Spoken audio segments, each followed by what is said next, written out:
Hey, what's going on? It's Bill Burr, and it's time for the Monday Morning Podcast for Monday, October 12th,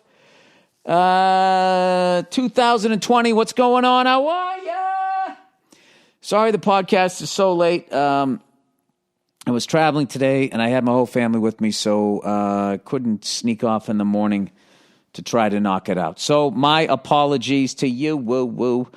How are you? How was your weekend? You have a good time? Did you watch any football? Did you watch any basketball? Let me get it out of the way. Congratulations to your Los Angeles Lakers 2020 NBA champion, the 17th NBA championship that they are now tied with the Boston Celtics.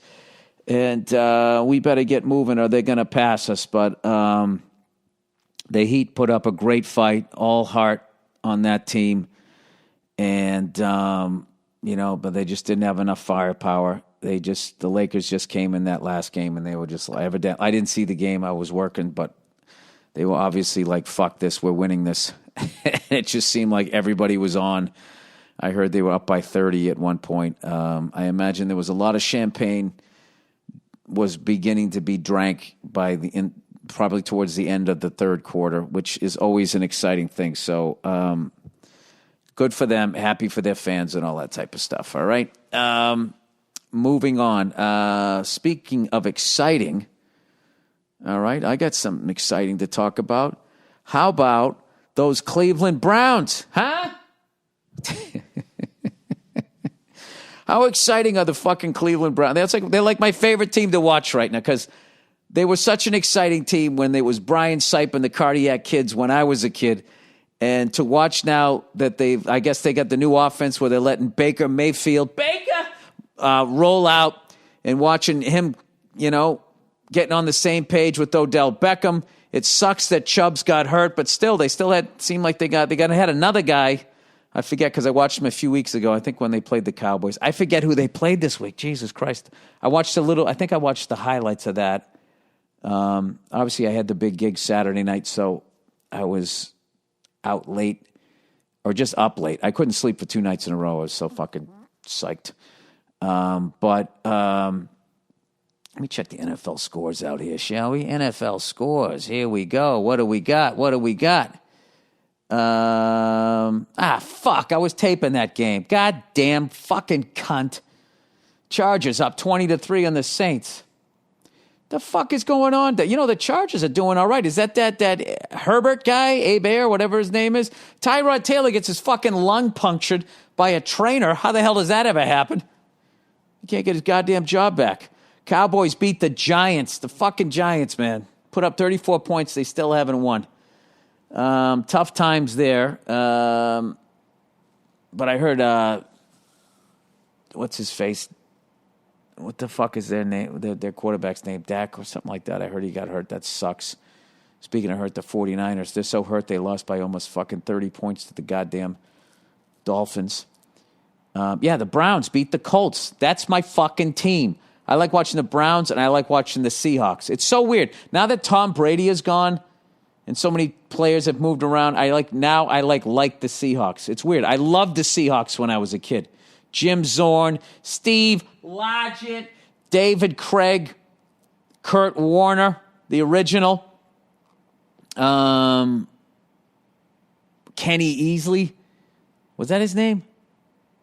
Yeah, the big hitting defensive back that they had, or safety. And I always loved the Browns when I was a kid, the Cardiac Kids, right? Brian Sipe and all of them. And now they're exciting to watch again. It's a lot of great football being played out there.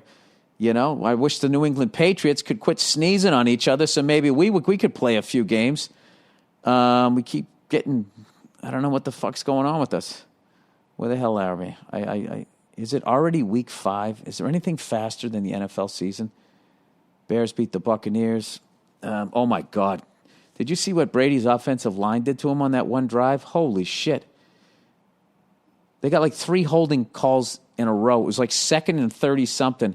And then they go to run another play, and the long-haired ginger on the team at the end of the play, he barely headbutted the guy, but now they flag everything. He headbutts the guy.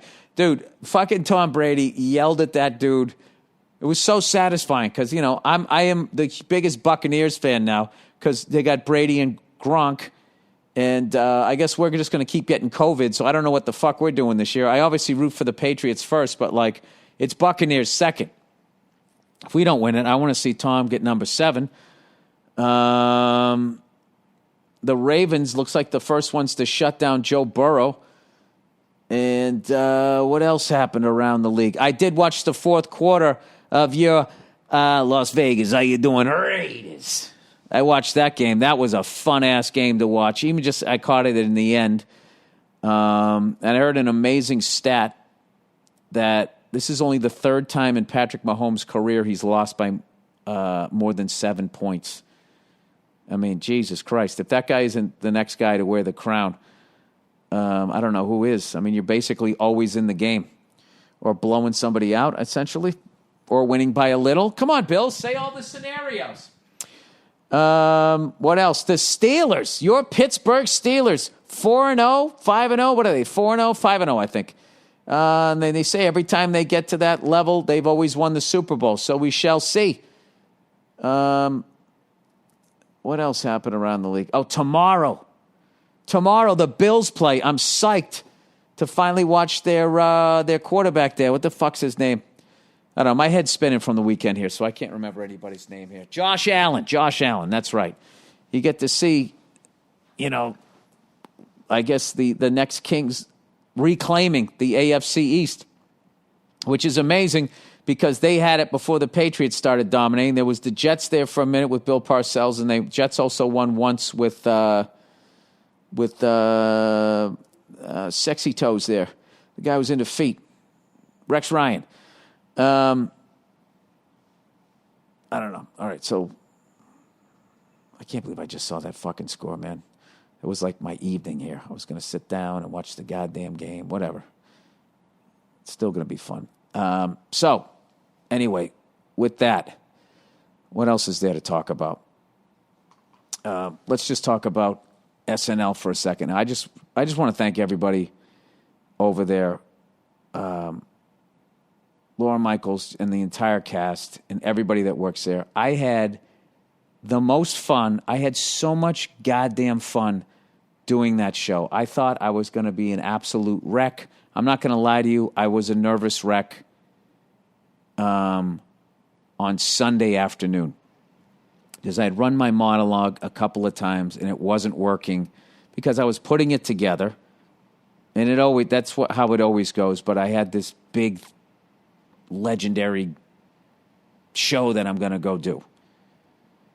And everybody knows the first episode, the first guest host was George Carlin. So I was really trying to downplay the magnitude of the gig. But you can't when it's SNL. So I was kind of in my head and I was going on stage. And rather than just telling my jokes, I was asking the crowd if here's this idea. What about this one? And I was just eating my balls. And then, of course, I was also doing COVID comedy, so I was standing on sidewalks and on top of roofs, and I was just like, what the fuck? And I went to the taping Saturday night when Chris Rock did it, and it really helped me as far as when I saw it. I was just like, oh, my God, I can't believe this giant show is... the whole history of this show is in this little studio. Because it just seems, because when you watch it on TV, it is just the biggest thing ever. When you go there, it's a soundstage. It's just like this little thing. And so in a way that helped me to relax. But then on the other side, like the fucking opening sketch had Jim Carrey and Alec Baldwin, two of the greatest to ever do it. And I'm going like, I can't follow those guys. I can't, I'm just... And I was like, hold it together, right? And by the way, I had already run my set like 3 times before I went over there for the taping and just ate my balls. So I was trying to play it cool. And I watched the whole show and I talked to Chris afterwards. He gave me some great advice and everything. And I was thinking in my head, I was like, God, I wish I was him right now because he's done. And it went great. I can't wait for that. And I just started thinking about 101 a.m., Sunday morning the following week when the gig would be over, which is the stupidest thing you can do, because now you're not going to enjoy it. And that's right where my head went. I started catastrophizing in my head. I had a total fucking panic attack in the hotel room the Sunday, right before I was going to go in on the Monday, the first day. And my wife, being the rock that she is, she talked me down and all of that. And, I've put her through some shit on some big gigs like that, freaking out, which really is normal when you're doing something like that. But it's also sucks for the person you're with that they have to sit there. It's like, somebody threatening to kill themselves that isn't going to kill themselves. It gets exhausting after a while. It's like, you're not going to kill yourself. Can you stop putting me through this, right? So I just was like, all right, I don't want to put my wife through this, and I don't want to be in this mindset the whole week because it's going to fly by. And then afterwards, I know I'm going to do well. I know I'm going to have a good time. And then I'm going to look back going, I wish I enjoyed this. So I just took all of my angst and said, there's no reason to be nervous the whole week until 11:30 Saturday night. And then if you want to be a little nervous, manageably nervous, whatever, and then the show's going to start. And just once I get out on stage, I'll be fine. So I just, every day I'd wake up and I'd be like, oh my God, I'm doing SNL. And I'd be like, it's Monday. We just sit down, we hang out, blah, blah, blah. We kick around some ideas, blah, blah, blah, blah, blah, blah. Nobody's going to see it. None of this is going to be taped. You could literally do a face plant, into a pie, and nobody's going to see it. And then I just kept doing that every morning. And I ended up having the best time, and being obviously any comedian, a huge fan of the show. One of the greatest parts about the show is not only that you get to do it, is you get to see how they put it together. You get to see how hard everybody works. Because that's the thing, when you host the show, everybody around you is busting their ass, and they're just waltzing you around like the friggin' prom queen. Everybody's writing shit for you. What's your wheelhouse? They're all busting their ass. And then people, are you okay? Is everything okay with you? It's like, yeah, I'm not doing shit. You guys are all working. And I just, you sit down, you do the table read, you read like a zillion sketches, and I was reading them, and I thought there was going to be like, a lot that weren't going to be good. And I was reading them like, these are all fucking funny. And even the ones that aren't as funny as the other one, you could see how you could punch this up by Saturday and it was going to work. So I started really getting excited. Like, man, these guys, these writers are amazing, right? Then we did the table read. The table read was fun as shit. And I got to see the whole cast and watching them, how they do it. And the whole thing was just, I don't know. It was incredible. And then we started rehearsing them. And you get to go up in the room as they start putting together which ones after the table read, which ones they're going to pick. And then you go into the war room, and we're thinking of doing this here and that there. And what do you think about a pre-tape here? And you get to sit in on all of it. And then there's all this memorabilia and shit. I took a picture. There was a flyer in there from the first show that had George Carlin, George Carlin's picture on it. It said something like a new show, Saturday Night Live or something like that. And then Friday we did the pre-tapes, and I had a great time doing that. We rehearsed, and then I went back out, shot some more stuff. That was the only long day. And then Saturday, you just show up. They do like a dress rehearsal, and then they do one in front of the crowd, and then you just do the show. And it just flies by is the only thing I can tell you. And standing backstage when they were doing, after they did the cold open with Jim Carrey and Maya Rudolph, dude, my head's spinning. I forgot the whole Jack White part. The poor guy who was going to do the show was doing what I would be doing if I was a rock star at 27. He was making out with some pretty girl, and somebody saw it and took a picture, whatever. Who doesn't do that at 27 or 28? They'll have him on.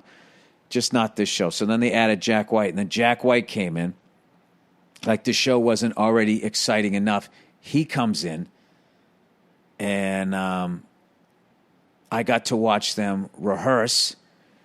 And I got to tell you something, man. As amazing as it is to watch when you guys watched it at home, to be standing right there when they were doing it. Like when I tell you all the hair on my arm was standing up when these guys started playing, and the drummer is it Daru Jones or Daru Jones? I like the week just flew by. His fucking setup. My buddy said it. Look, he was playing drums. Looked like he was gonna be falling out a window, and they just came in and just fucking ripped. Just face melting shit. And I was like, holy shit. And I just started thinking,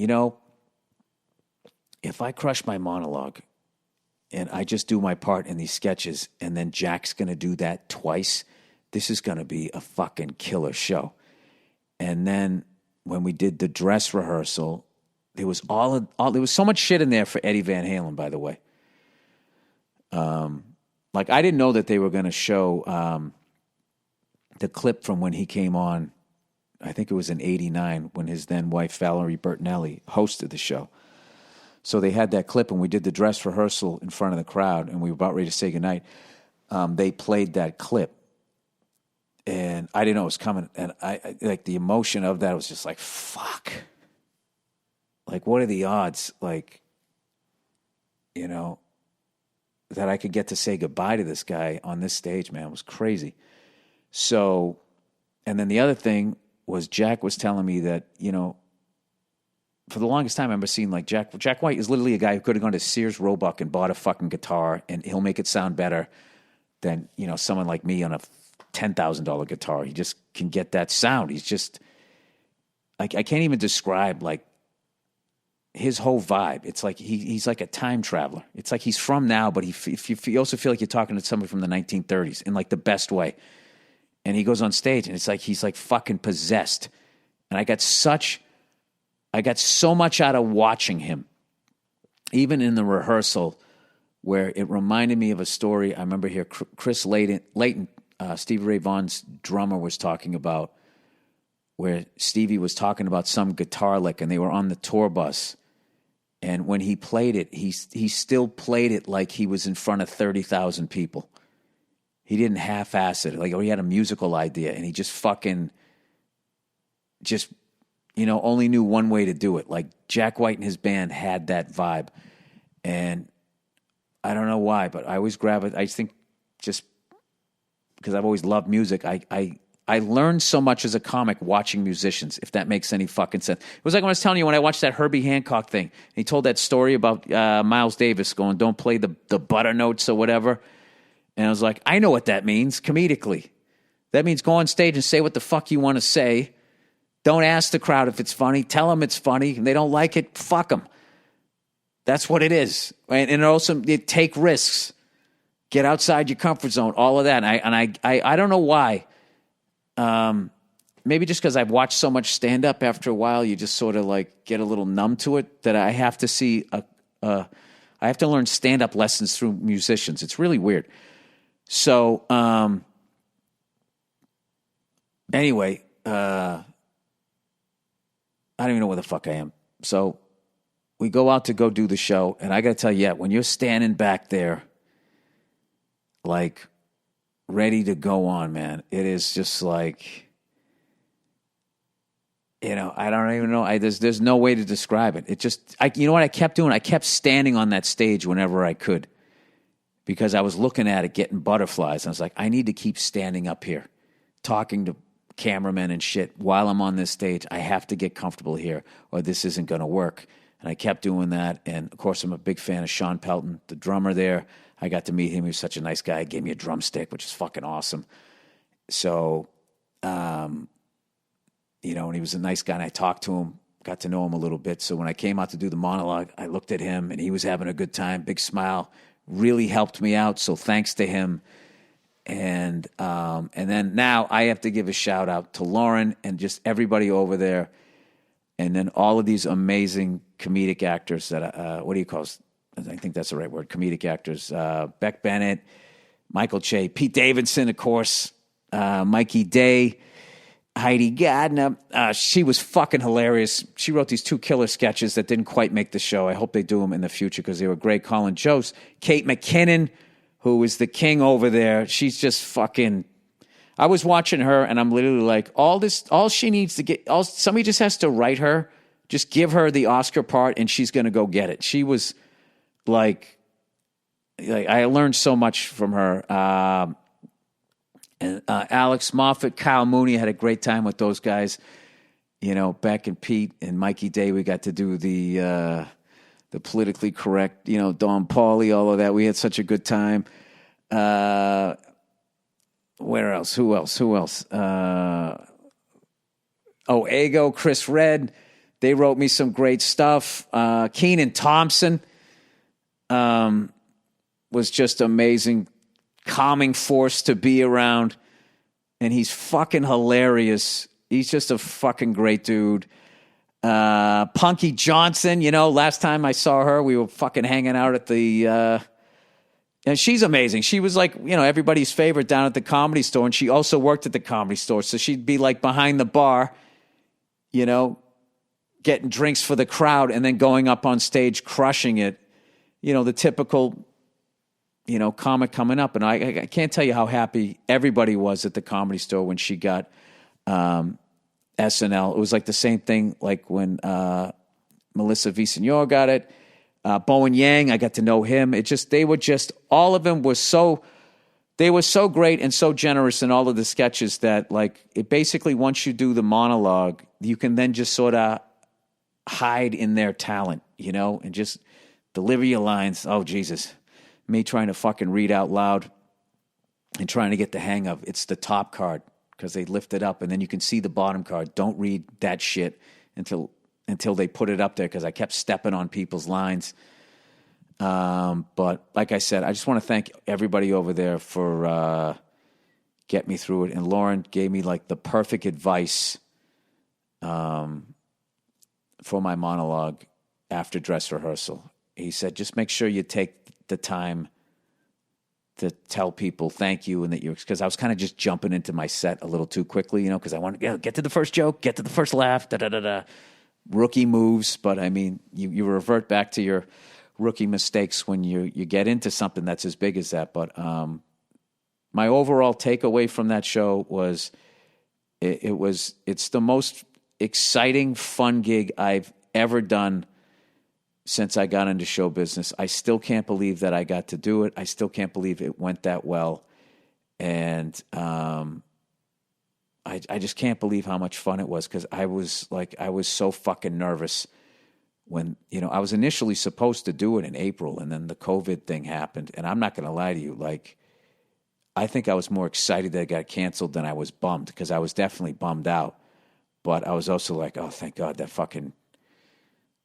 you know, the countdown to having to fucking have my shit together to pull that off has been shut off. And,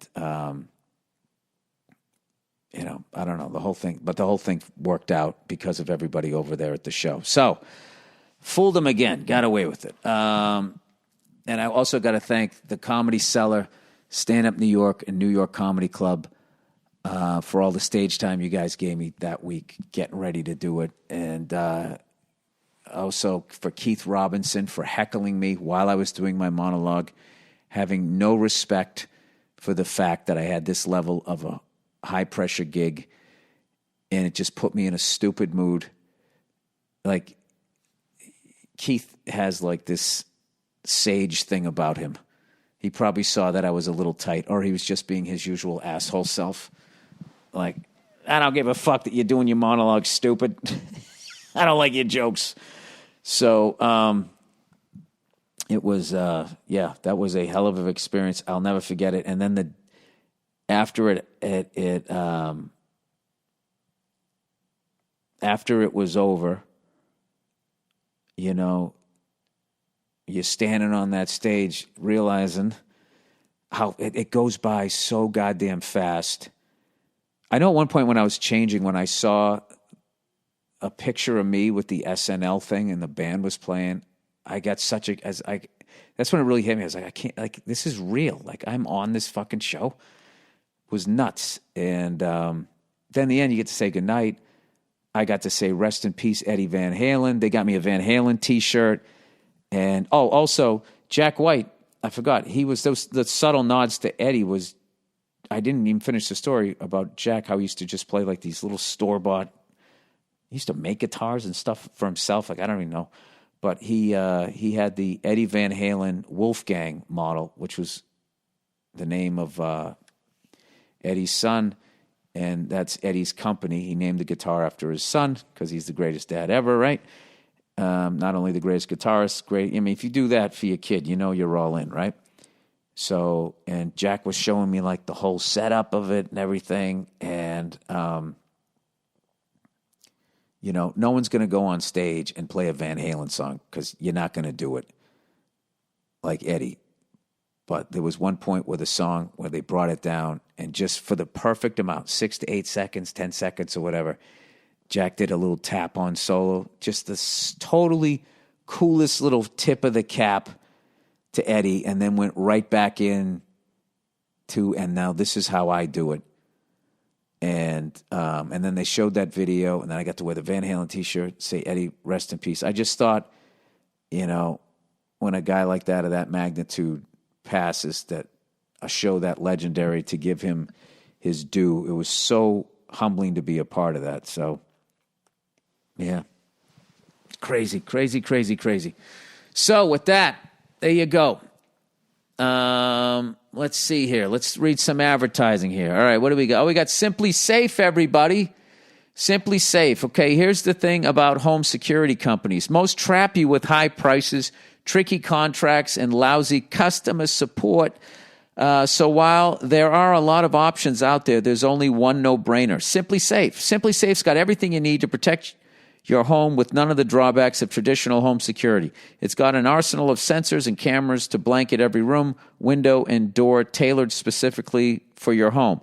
Professional monitoring keeps watch day and night, ready to send police, fire, or medical professionals if there's an emergency. You can set it up yourself in under an hour. Just peel and stick the sensors exactly where you need them. No technician required, and there's no contract, no pushy sales guys, no hidden fees, no fine print. All this starts at $15 a month. I'm not the only one who thinks Simply Safe is great. U.S. News and World Report named it the best overall home security of 2020. Try Simply Safe today at simplysafeburr.com. You get a free HD security camera. There's nothing to lose. That's Simply Safe, SIMPLISAFE, Burr, BURR.com. All right, look who it is, everybody. Oh, my bookie. How you doing? How the fuck are you? Hang on, I had to take a sip there. Between the NFL, college ball, and MLB playoffs, there's no shortage of sports to watch or to put your money on. And with the way the last presidential debate went, it won't be long before my bookie has odds on Donald Trump to join the WWE. Whether you tuned in or not, I hope you guys cashed in on some of those debate prop bets that went up. What? You can actually bet on the debate? Because there were several that could have been considered free money. Trump to mention Russia, that was a lock. You can bet on the fucking debate. Anyway, and that's the best part about betting at MyBookie. They offer great values in their odd and lines. You shouldn't tell that. Fucking Trump and Biden they're going to cash in on that, have somebody else bet for them if this is real. They offer great value in their odds and lines, whether you're betting on the NFL action or crazy prop bets. There's always a little money for everyone, and always, always, always cash to be won. Oh, Sam J. I got to give Sam J a shout-out, too, from SNL. I've been playing in the MyBookie Super Contest this season, and I hope you guys are, too, but it's only a $10 entry for the chance to win a share of $100,000 in cash prizes. For a $10 investment, I don't think you can bet what? For a $10 investment, I don't think you can beat that. Sorry, I read it as bet. $10. Sign me up twice. Can I do that? Probably not. Another good investment to make would be to fade the Atlanta Falcons for the rest of the year if they blow another lead late. Whatever you do, if you're going to bet this season, bet at MyBookie. and use my promo code Burr, B-U-R-R, to grab yourself a deposit match when you join, because who doesn't like free money on top of their deposit? That's promo code Burr, B-U-R-R, to claim your bonus at my bookie. All right, what's next? Manscaped, everybody. All right, listen up, fellas. Are you hairy down there? Huh? Can you even see your junk anymore? You know, if you can't see it, why is she going to want to touch it? Huh? You don't need a goddamn spider. The fucking big Hogan hanging out. All right, let's move on. Okay, listen up, fellas, because today we have a new Manscaped product alert. Manscaped just released the Weed Whacker nose and ear hair trimmer. I got to get one of these things.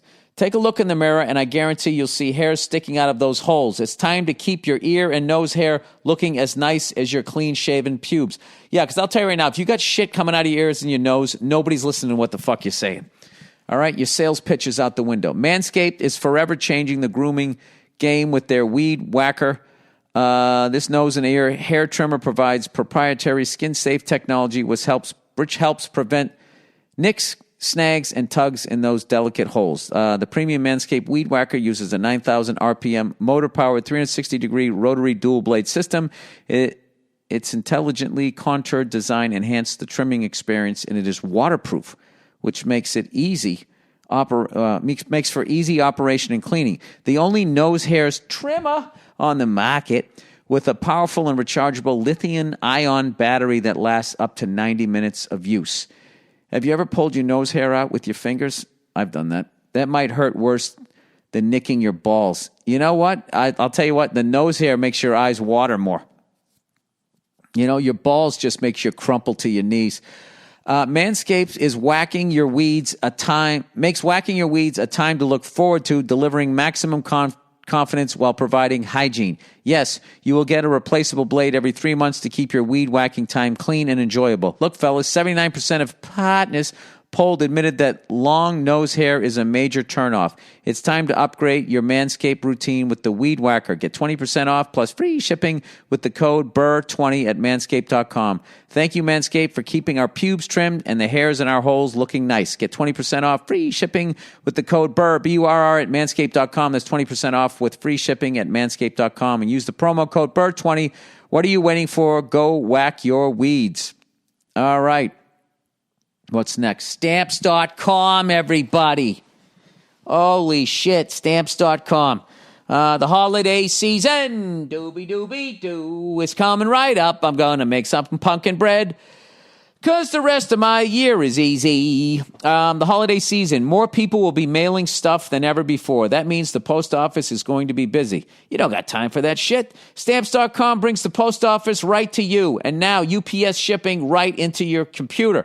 Mail and ship anything from the convenience of your home and office with Stamps.com. Anything you can do with the post office, you can do with just a few clicks. All right? You've heard me talk about Stamps.com. They've been sponsoring the show for almost 7.5 years now. Stamps.com is a must-have for any business. Whether you're a small office sending out invoices, an online seller fulfilling orders during the record-setting holiday season, or even a giant warehouse sending thousands of packages a day, Stamps.com can handle it all with ease.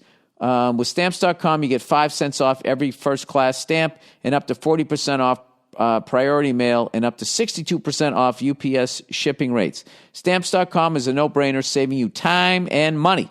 It's no wonder over 900,000 small businesses already use Stamps.com. Don't spend a minute of your holiday season at the post office this year. Sign up for Stamps.com instead. There's no risk. With my promo code Burr, B-U-R-R, you get a special offer that includes a 4-week trial plus free shipping and a digital scale.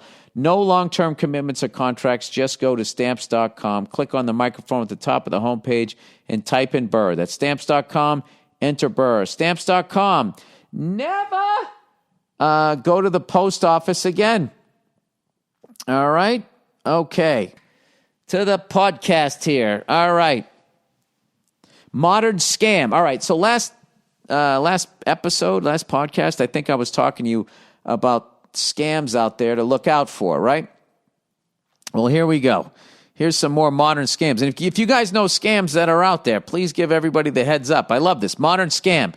Hey, Billy Baldbrains, I heard you were talking about scams old and new on the October 5th podcast, and I wanted to tell you about a new scam that people are doing these days. All right, I was on the dating app Hinge. There's a dating app called Hinge. All I can think of is Unhinged. Is that where all the psychos go? Anyways, Hinge, and saw a hooker on there. Her profile said, "Who wants to fuck? DM me for rates on Snapchat." Oh, boy. Oh, is this the cops? So I did just that. It was $200 for 3 hours, so I thought about it for a few weeks and then went ahead to book her. She asked for a half hour up front, so I sent her $100 right then. Oh, no. Then she put me in touch with her boss, who asked for $300 refundable deposit for the girl's booking code. It was supposed to be sent back to me after the deed, so I sent it like an idiot. Then she asked for a $625 deposit to guarantee safety, which I also sent like a dumbass. Dude, at this point, they're just going to keep going. So I sent that like the dumbass I am. Then she asked for $925, so she will be safe in your arms. I finally realized it was a scam, and I was out $1,025. Fuck me. So for all your followers, listeners who suck at hitting on chicks, watch out for those scams. Also, dude, don't fuck hookers, man. Don't fuck hookers. That's never the answer. All right? You're going to feel like shit afterwards, and then that's somebody's daughter who didn't raise her. All right? The whole thing is you don't want to be a part of that world. Anyway, also, if anyone knows how to find people based on their Zeal, Z-E-L-L-E, Zelly, or Venmo accounts, please let me know. Thanks, and go fuck yourself. All right, well, thanks for letting people know about that shit. Yeah, don't ever don't ever DM money to a hooker. She ain't showing up. You and video games. All right, dear Billy Bullshitter. First of all, let me say, fuck you. All right, fair enough. And then go fuck yourself. I had recently considered writing in and talking shit to you about your thoughts on video games. Did I ever say they were? Did I say they were? I mean, I probably did. I was just saying I can't handle them. I'm going to lose my life. They're too good now. With your virtual reality thing, you can talk to other people. You don't have to leave your fucking house. I can't deal with that. All right, but maybe I shit on video game people. I have no idea. I have a tendency to piss people off, if you haven't noticed. All right, let's see here. What do we got here? Where the hell was I on this? Okay, because I was listening to one of your older podcasts where you were flapping your gums about it, video games, but decided not to. However, you've once again sullied one of my hobbies, and I can no longer stand for this, sir. All right, I like it. He's slapping me with the white glove. Okay, let me have it. Here we go. Video games are a perfectly normal pastime. Just because you struggle with technology as much as I struggle with finding the clit does not make it a childish thing to do. Oh, that's what I said. Yeah, you're playing video games. It is kind of silly. I stand by that. It is kind of silly past a certain age to be playing video games. I don't know. It's maybe I'm not progressive. Anyway, am I over here flipping you shit because you like to bang around on your little drum set like you're getting ready for the school talent show? Oh, look at you. I would actually argue that. I'm actually learning how to play drums. It's good for my, it's an actual skill, sir. I will say that. As opposed to sitting there clicking your fucking... I mean, I guess playing asteroids is also a skill. All right. This isn't fair to him. If I'm going to trash him the whole... I'm going to let him get all this shit out. I'm not going to go Trump here and interrupt him. So let me read this again. Am I here flipping you shit because you like to bang around in your little drum set like you're getting ready for the school talent show? No. While I may not sink all of my time into playing games, I still enjoy playing them for several hours on end if I have the time. I go to work every day. I got my college degree. I pay my taxes. Oh, this is the indignant shit. I do everything I'm supposed to do, and I think everyone else that's doing what they're supposed to do and still likes playing video games gets a pass. If I had to guess, you probably picture a gamer as some greasy, fat, 40-year-old pimpled loser that eats bagel bites, drinks Mountain Dew, Code Red, and plays games all day long. Not 100%. No, all my friends who play video games aren't like that. I don't think.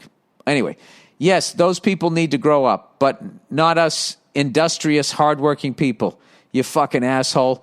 I'm not an expert on the topic and in no way qualified to have a say on this matter, but that's never stopped no one from giving one. All right. To be fair, I'm only a 26-year-old dope, so I can't predict whether or not I'll still enjoy playing games from 10 years from now.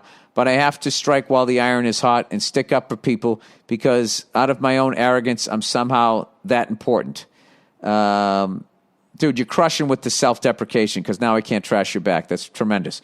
Why don't you just find your own business? Why don't you just mind your own business over there on that dumb elliptical of yours with the rest of your goofy people from the Middle Ages, and we'll mind our own business over here playing make-believe in some virtual fantasy land. Deal? No, go fuck yourself. I'm a comedian. I'll continue to make fun of you. Stop acting like some fucking hurt little snowflake here. I don't like video games. You know what? That's one more PlayStation available for you to go play. I will make fun of fucking anything I want to make fun of, but I respect that you're, as long as you're living a life. I don't care if you're not living a life. I don't care if you're some greasy fat fuck who still lives at home with your parents. I think it's funny, past a certain age, to sit there playing a video game where you're pretending to go to war. It's just funny to me. I don't know why. I think it's funny. But I also get upset about sports and shit, which I also know is absolutely ridiculous. But the real thing is, though, I quit playing video games.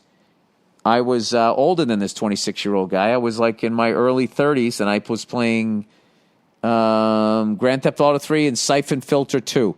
And they were so fucking amazing. And I was nowhere in this business.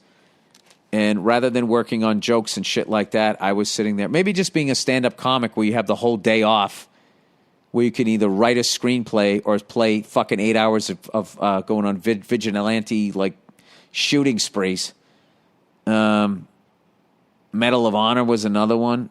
Listen, I love video games the same way I love booze, but I couldn't handle either one of them. So God bless you if you can dip in for a couple of fucking hours, but I got kids, I can't fucking do it. So, but there is something funny to me about somebody in their 40s playing Grand Theft Auto 58. I mean, it's funny. Sorry. The same way you picture me downstairs playing drums in my garage. That's funny, right? It's fucking, so you make fun of me. You can still make fun of me for that because I'm not going to stop making fun of fucking people that play video games. It's just shit past a certain age. It's just funny to me. All right. GMC Motorhome. Originally owned by NFL Films. What the fuck? I heard you were looking for one of these. I've got over $10,000 invested. Needs work. Want a good home for it. If interested, let me know. It gives me the phone number. I'm too old and broke to fix it. I know you can do it justice. Make an offer. And there was some sort of link here. Oh, I didn't get any of the pictures. Oh, maybe, something. Wait, hang on a second. Let me look at this. Let me look at this thing. Oh, yeah, here's a great thing to try to sell to my wife. Hey, honey, you know how we never go camping or anything? You know that, right? You know this. I'm doing the sketch from Saturday Night Live. Where is it? Live reads, content. Modern scam, video games. All right. I don't have the link to look at it, sir. Or ma'am. I'll have to check that out. Owned by NFL Films. That's amazing. Does it have the NFL logo somewhere on it? Sewn into the vinyl seats. All right. Anyways, let's plow ahead. Virgin boyfriend. Okay, here we go. Virgin boyfriend over there. Dearest Bill, you're a fucking legend. Oh, thank you. I don't think that's true, but thank you. Anyways, I'm an 18-year-old lady. I love hearing from the ladies, and I've been dating my 19-year-old boyfriend for the past 7 months. For the most part, the relationship is all fine and dandy except for one key factor. There is no sex. He's a virgin and constantly says he doesn't feel ready. I, of course, want to respect this, but it's been 7 months. Before dating him, I was relatively promiscuous and was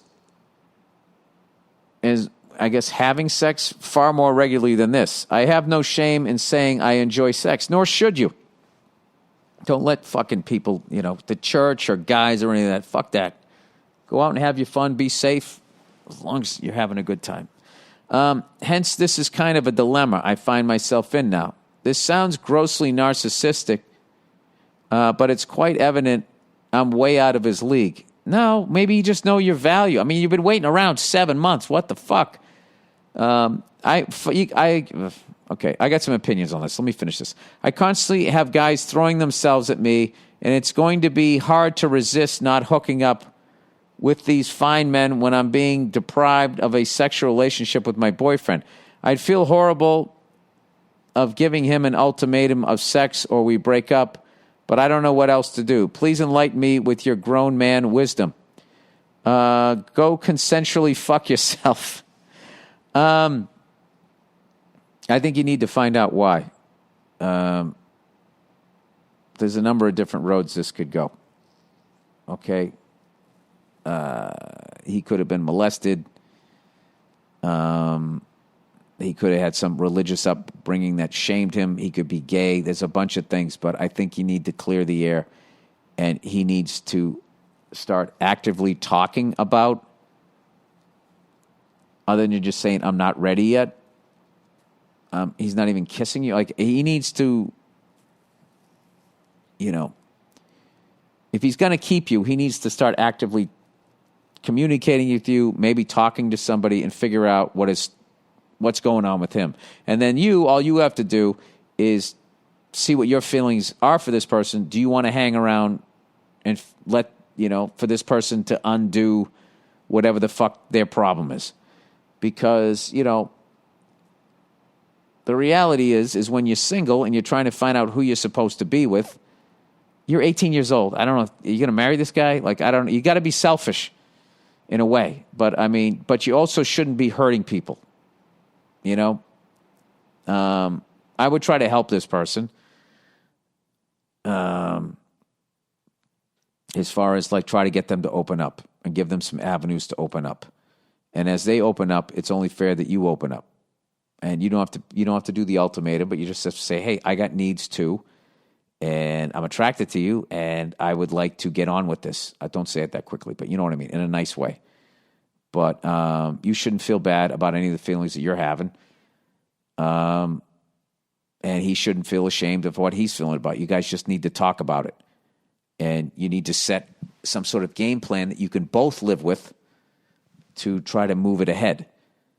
And if you guys can find a game plan that works for both of you, you'll stay together. If you don't, good luck to him. There's no reason to be a jerk, and just move on or work through it. That's basically it. But everything that you're feeling is valid. Everything that person's feeling is valid. People's feelings are valid, even if they don't agree with your feelings. So you guys get all your feelings out on the table.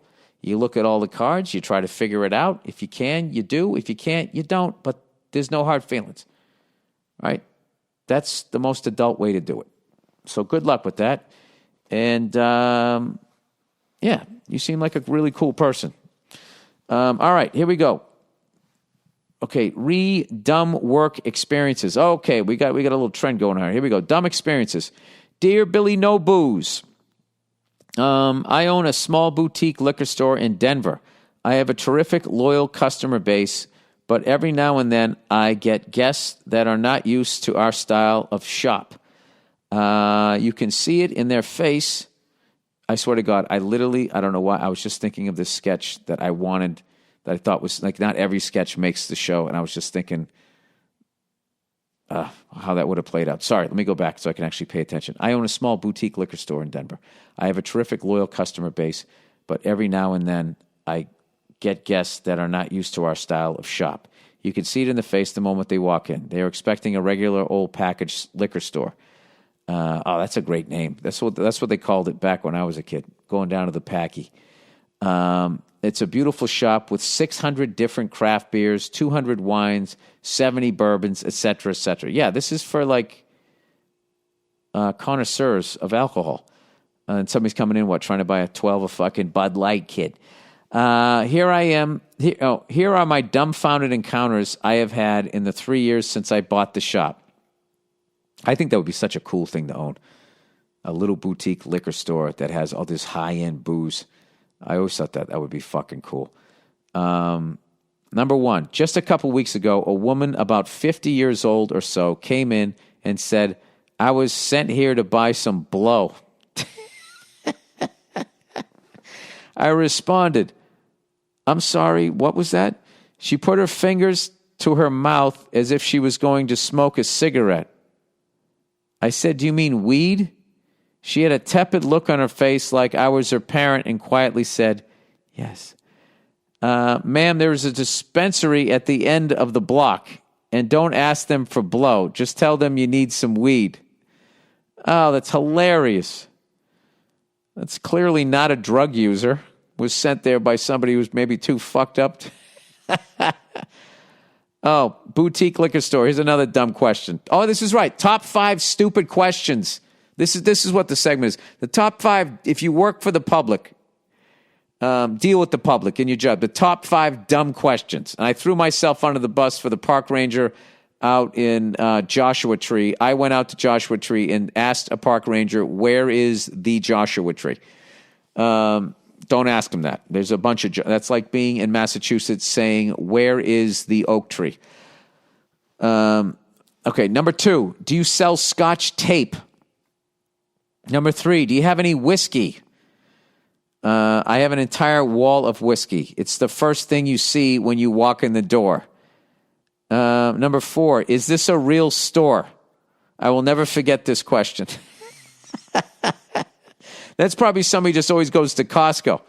Number 5, are you here? I get this question at least once a week. It blows me away every time. I'm standing here. My door is open. Unless you know something I don't, I am here. They can't see you? Is that what they do? Or they, I don't know. Anyway, all the best to you and Nia and the little ones. We'll see you at the Comedy Works next time you are around. Oh, that's cool. I love a high-end liquor store. I used to. I still love them. That's the fucking best. All right, girl calls me fat, but she gained twice as much weight. Oh, wow. Hey, Billy Barada head. I had some Barada. Yep. You can call me Jordan. All right. Me and my girlfriend, no kids, have been together for 11 years. I am 6'2", and she is 5'7". When we started dating, we were still teenagers, and I was about 175 pounds, and she was about 115. I am now 220 pounds, and she is 200. Lately, she is saying that I am getting fat. 220 pounds is not light, but I am still pretty okay for a guy that is 6'2", and people never think I'm over 200 pounds. Yeah, but still, dude, you can't walk around with that kind of weight. That really hastens how long you're going to live, belly fat. I have a bit of a beer belly, and I love eating steak. When she told me I'm getting fat, I said, quote, I know I gained some weight. We both did. Maybe we should go out more like we used to. She right away said, oh, so you think I'm fat? Yeah. She set a little bear trap for you. Because she's not happy with what she looks like. I mean, she almost doubled her fucking weight. I'm superimposing me because I know how much I beat myself up. Anyways, I told her no and that I find her sexy and love her. She said that I gained more than she ever did, and I should eat healthier.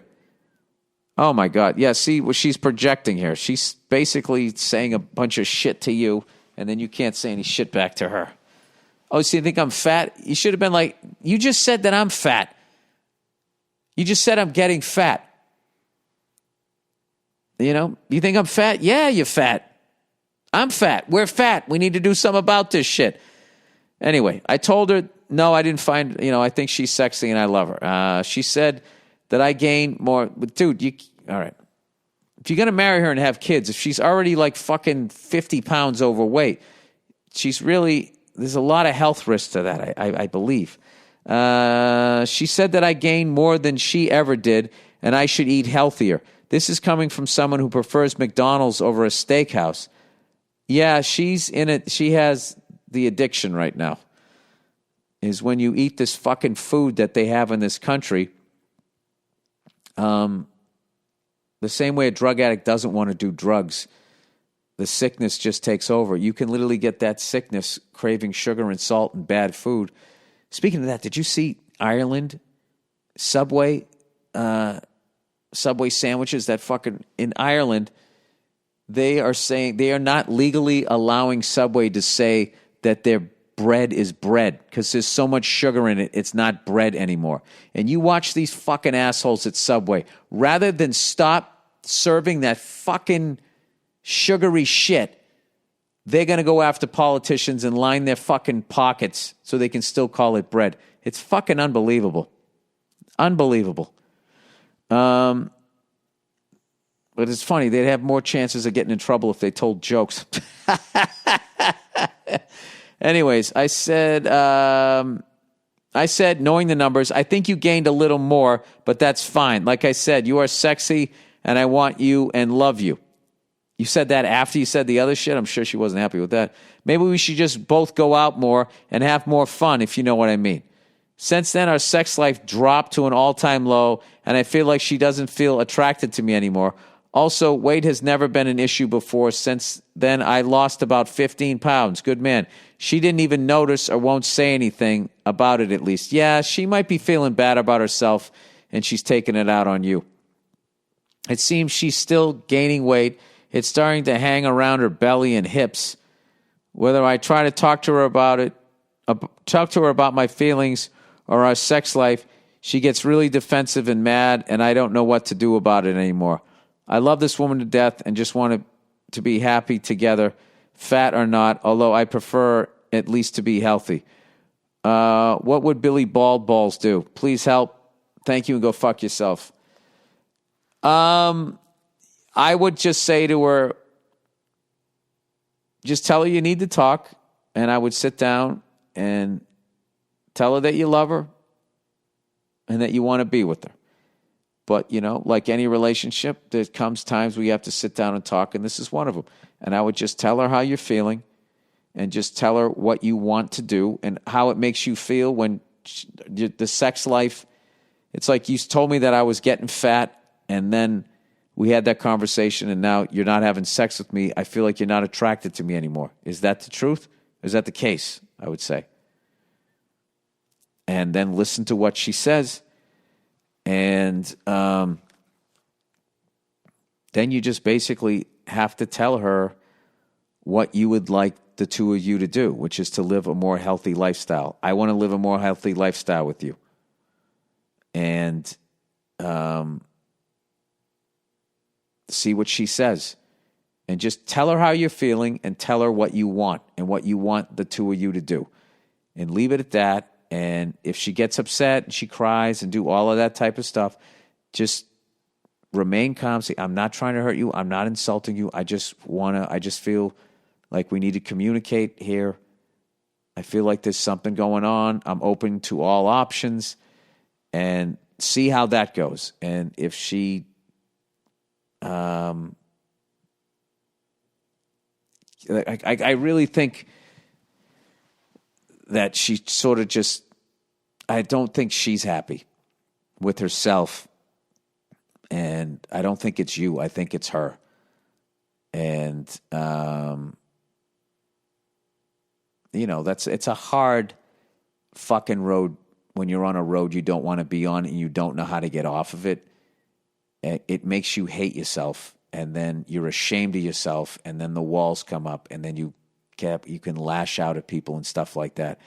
See, I think it's going to be more than one conversation to try and get through this. So you're going to have to be really patient. This is a tough one. This is one of the toughest ones. If the woman in your life is putting on weight and you know she's not happy about it and she's being super fucking defensive, I mean, that's literally like there's a wild animal.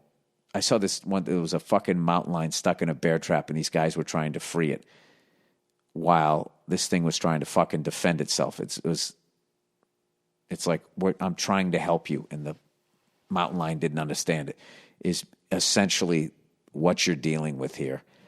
And I think women deal with it, you know, if a guy's like, you know, he can't get it up or something like that, that's going to cause a guy to start doing the fucking mountain lion in the bear trap fucking thing. So Yeah, dude, just know you got your work cut out for you here. It's going to be more than one conversation. And then also know that your feelings are valid and you express them, and she should hear them, and she should not be, what she's doing, she shouldn't be doing to you. That's not fair to you.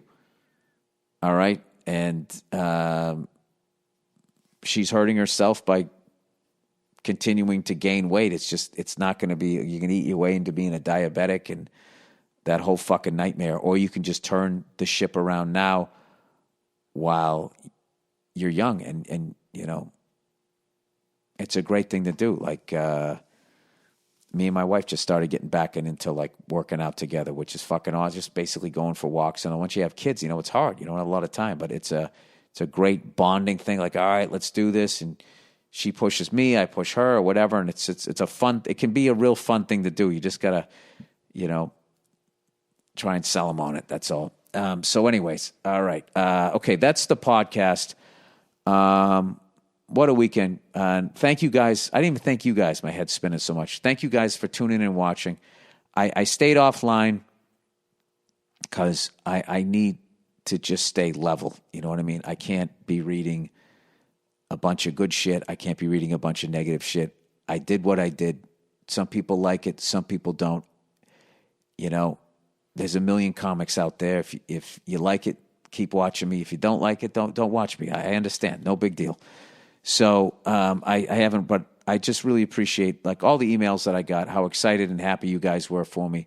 That was just, it was the gig of my life. And everybody over SNL could not have made it easier. It was just from the second I got over there till when I left that place, it was just the greatest experience I've had. So I will never forget it. I will never forget it.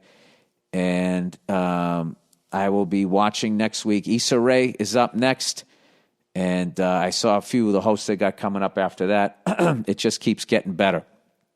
So that is it, everybody. That is the podcast. I will talk to you. I'll check in on you on Thursday. All right, go fuck yourselves. I'll see you.